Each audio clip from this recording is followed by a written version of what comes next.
In this video, we're going to be discussing the new reveal of Final Fantasy XIV Mobile. Yes, after 14 years, the beloved MMORPG is getting a mobile version. We'll go over the announcement and everything we know and why I'm really excited to see how it turns out.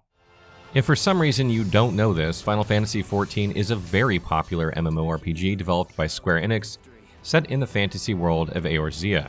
It was first released in 2010 but was relaunched in 2013 as Final Fantasy XIV: A Realm Reborn, after a lot of updates to improve the gameplay.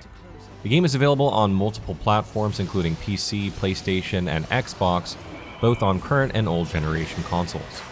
Final Fantasy XIV has gone through many expansions and updates over its 14-year history, and each expansion brought in new features and content, adding to the list of activities you can do in the title.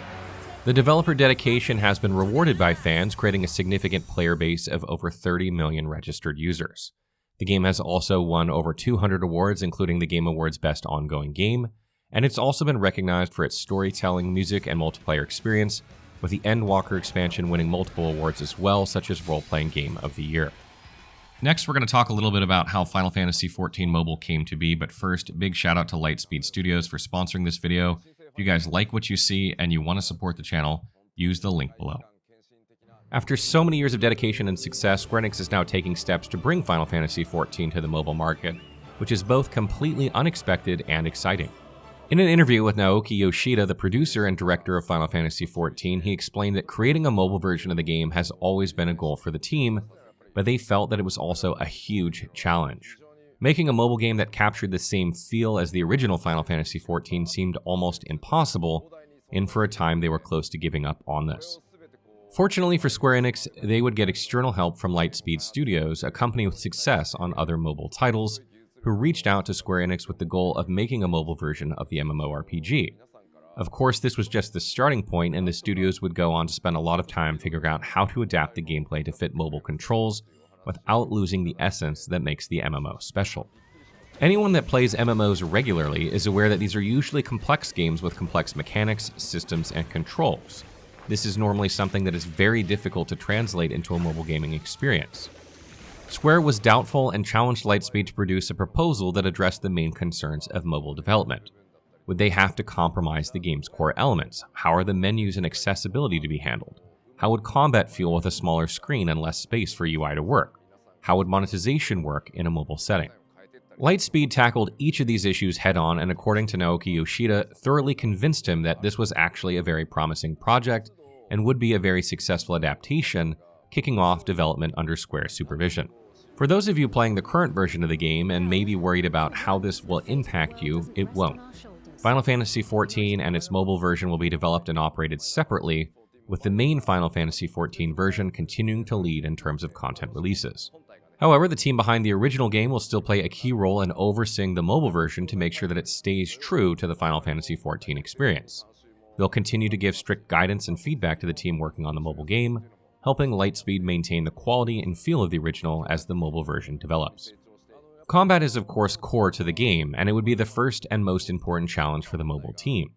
Yoshida explained during an interview that they see key differences between the original MMO and the mobile version, in that the MMO was made for the PC and consoles, with the idea that players can just boot up their system, sit down and play the game, whereas with the mobile version, users can have the option to game casually in short bursts, pretty much allowing them to game on the go. Lightspeed developed several playable demos for Yoshida and the Final Fantasy XIV to try out, and they got valuable feedback on how to adapt things while staying true to the feeling of the game during this time. Now this is the part that's quite important for me, because many times I wonder if developers actually play their games. Anyone that plays Final Fantasy XIV knows that this team absolutely does, so this was a crucial step that I'm really happy they took. So what can you expect from the mobile combat? According to Yoshida, it has been streamlined so that the key features can remain, but with a mind to guarantee accessibility for the mobile player who is lacking on control tools. An example are adjustments to the duty mechanics. They wanted to make sure that taking on duties, the game's version of raids, would retain their character and style and still look beautiful when you tackle them in the mobile version. The dev team have also confirmed that high difficulty multiplayer combat, like the Naval Extreme, will be available in the mobile version. To achieve this, the original game's controls have been optimized for mobile controls with actions fitting into the game's on-screen buttons and the virtual joystick. Yoshida reassured fans who are concerned about the combat experience, saying that both the combat and content design teams have been closely reviewing and testing the system to make sure it works smoothly on mobile. The Final Fantasy XIV main team are confident that the adjustments will meet the players' expectations and give them an experience that matches the PC and console game. So how about the story? Is anything changing for mobile? For those of you who aren't familiar, the story of Final Fantasy XIV takes place in the land of Eorzea. This fantastical location is rich in history, diverse cultures, and powerful gods. The story begins with the 7th Umbral Calamity, where the primal Bahamut escapes and causes widespread destruction. 5 years later, in A Realm Reborn, players welcome the Warrior of Light, a hero chosen to save Eorzea from various threats, including powerful enemies and political conflicts. As they progress the story, players uncover hidden truths, face tough challenges, and form alliances to protect the world. The game's story is in line with Final Fantasy pedigree and one of the best narratives in MMOs, frequently praised for its compelling characters, emotional moments, and deep lore. For the mobile version, Lightspeed is focused on faithfully recreating the original story and content. The team behind Final Fantasy XIV is actually guiding the development to ensure that the story, music, and features are closely adapted for the mobile version. The mobile version will start with A Realm Reborn, just like the PC and console versions. Given that much of the story is already developed, the team plans to release new updates quickly based on player feedback, keeping the experience fresh while staying true to the original game. So how much of the game can we expect on mobile? One of my first questions when I found out about this is, are they really porting the entire game, or are we getting bits and pieces, and what's the scope of this, and how could it possibly fit onto my phone? The mobile version of the game will include all the same races as the original game and all 9 new jobs from version 2.0, and you can also switch between the jobs just like in the PC and console versions. Devs have mentioned that they plan to add more jobs and expand roles as more game content is produced and released, so this will be a fully supported and ongoing project, just like the PC game is now. During a developer interview, it was also revealed that the plan is to bring popular features from the original game to the mobile version. This includes activities like fishing, playing cards, chocobo racing, triple triad, crystal tower striker, and the other minigames found in the Manderville Gold Saucer. But this is not all. They will also add classes under the Disciple of the Land and Disciple of the Hand to encourage players to fully explore the crafting and gathering systems. Overall, these goals seem to show that they want to capture more than just the combat experience and aim to bring all the key aspects of what made the original game so well received into the mobile version.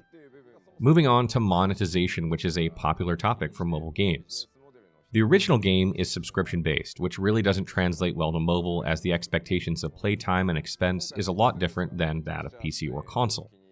They decided to follow a free-to-play approach, but Square is quick to disclaim that they have spent a lot of time considering how to stay true to their brand and provide value for their fans and players. During the reveal interview, the Square team stated that they're making a monetization system that respects the essence of Final Fantasy XIV and are steering clear of the GATCHA system because they know players won't accept it. This means that there won't be paywalled characters or the typical GATCHA item banners, but I assume there will likely be a cash shop of some form.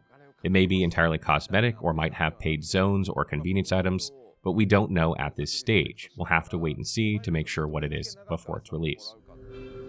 Final thoughts.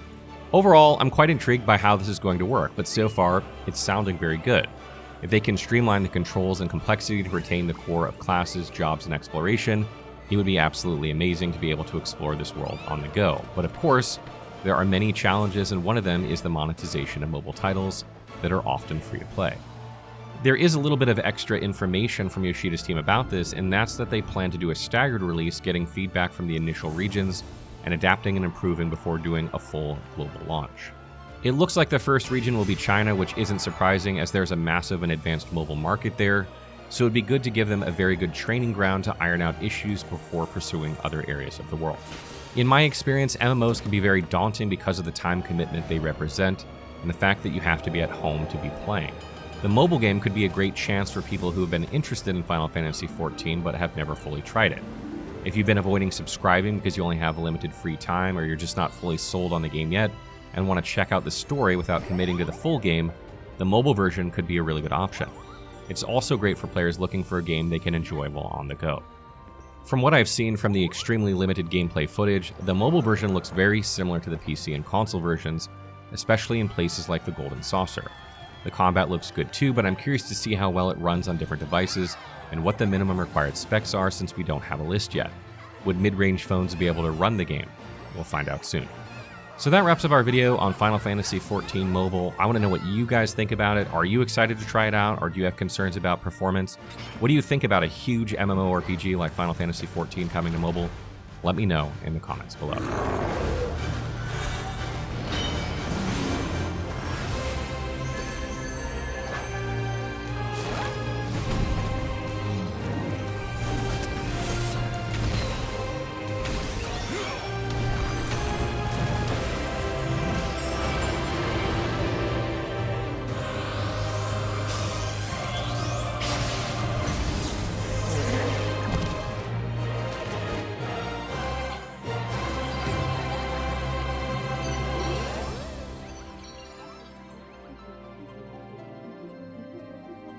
Are you there? It's me. Pray return to the Waking Sands at your earliest convenience.